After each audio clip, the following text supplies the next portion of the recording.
Toby and Henrietta were enjoying their new job on the island of Sodor, but they do look old-fashioned and did need new paint.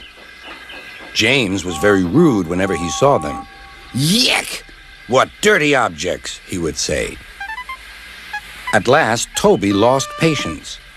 "James," he asked, "why are you red?" "I am a splendid engine," answered James, "ready for anything. You never see my paint dirty." "Oh," said Toby innocently, "that's why you once needed bootlaces, to be ready, I suppose." James went redder than ever and snorted off. It was such an insult to be reminded of the time a bootlace had been used to mend a hole in his coaches.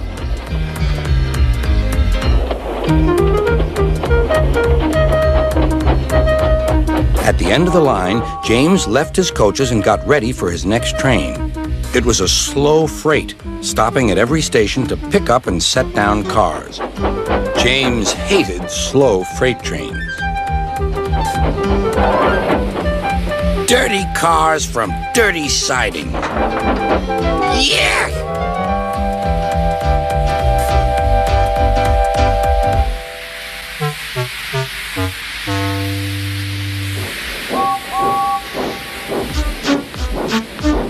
Starting with only a few, he picked up more and more cars at each station till he had a long train.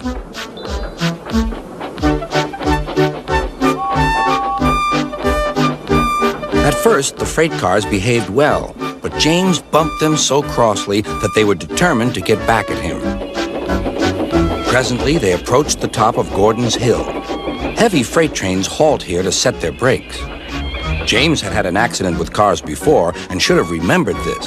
"Wait, James, wait," said the driver, but James wouldn't wait. He was too busy thinking what he would say to Toby when they next met. The freight car's chance had come. "Hurrah! Hurrah!" they laughed, and banging their buffers, they pushed him down the hill. "On! On!" yelled the cars. "I've got to stop! I've got to stop!" groaned James.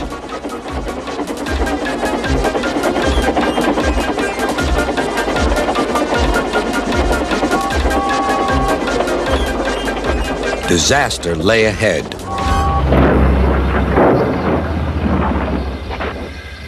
Something sticky splashed all over James. He had run into 2 tar wagons and was black from smokebox to cab. He was more dirty than hurt. But the tar wagons and some cars were all to pieces.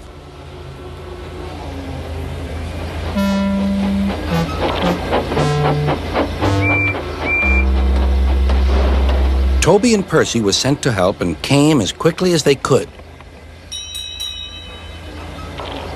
"Look here, Percy," exclaimed Toby. "Whatever is that dirty object? That's James, didn't you know?"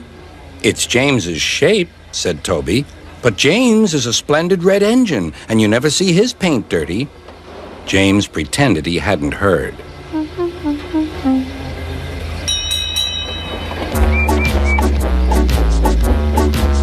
Toby and Percy cleared away the unhurt cars and helped James home.